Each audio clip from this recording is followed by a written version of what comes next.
Alright, Severance fans, let's jump into all of the weird things in Season 2, Episode 2. First up, we have Mark referring to Devon as Persephone, the Greek goddess of the dead, grain, and spring. Persephone was kidnapped by Hades and became the queen of the underworld, having to spend half of her time in the underworld and half in the mortal world. Much like innies and outies, with the underworld being an analogy for the severed floor. This episode is dealing with the theme of duality, showing the other side of characters. As it's entirely an outie episode, and much of the film work features symmetrical mirrored images, creating an unsettling feeling. Jamie Egan calls Helena a, quote, fetid moppet, meaning a stinking or unpleasant child, giving more evidence that Keir and the other CEOs live in him. Because the usage of these words are not of this century, rather much more popular in the 1800s, steadily declining thereafter.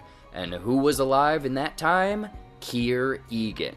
Coincidence? I think not!